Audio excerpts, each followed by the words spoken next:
Problem 17 on page 273 is asking us to find the extreme values of this function, the absolute extremes, on the interval -1, 2.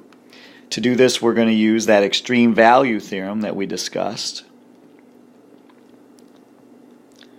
The extreme value theorem tells us where to look for these absolute max and min values. We have to look at the endpoints and the critical points. Now the endpoints are given to us, so that's easy. That's these guys. We're going to use these x values in the function to get some y values. The critical points, if you can read that, we find those using the derivative. We're looking for places where the derivative is 0 or undefined. So let me get a clean screen here and we'll go through that process. To locate critical points, as I mentioned, we need to find the places where the derivative is either 0 or undefined. So I need to take the derivative.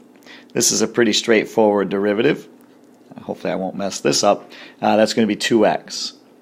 So this derivative is what we're going to investigate, this function 2x. We need to know when 2x equals 0 and when 2x is undefined.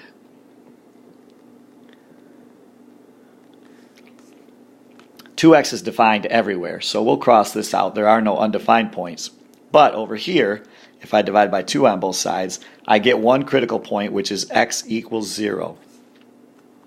So in addition to our endpoints, we also have to investigate what's happening at x equals 0. So we have these 3x values that we need to investigate. Our last job is to plug them all into the function and check the y values. I'm going to do that on a clean screen and then we'll be done with this problem. Now that we have our critical points and our endpoints, all we need to do to get the y values is plug them into the original function. So let's quickly do that.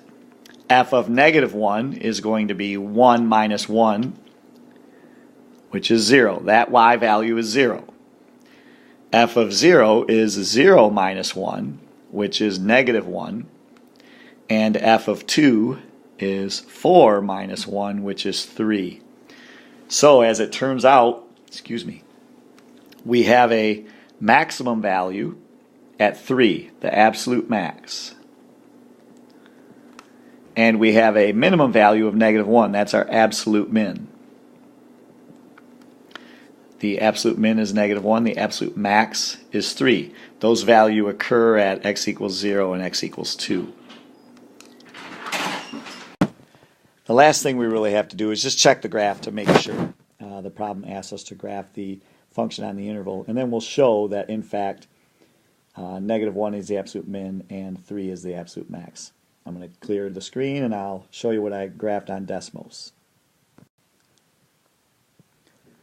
So to graph this function on Desmos, we just type in the f of x equals x squared minus 1, and then right after it we include the domain in curly brackets, -1 to 2. And when you do that, I'll show you those 3 critical points that we checked. We checked the end point, -1, and the y value ended up being 0. We checked the other endpoint, 2. The y value ended up being 3. That was our max, absolute max. And we checked our critical point down here. That y value of -1 is our absolute min. So the graph backs up what we did with the calculus. We use the extreme value theorem to find those absolute mins and the absolute min and the absolute max, and you can just verify that with this graph. Hopefully this helped drive those concepts home and you'll be able to complete the rest of the problems. Take care.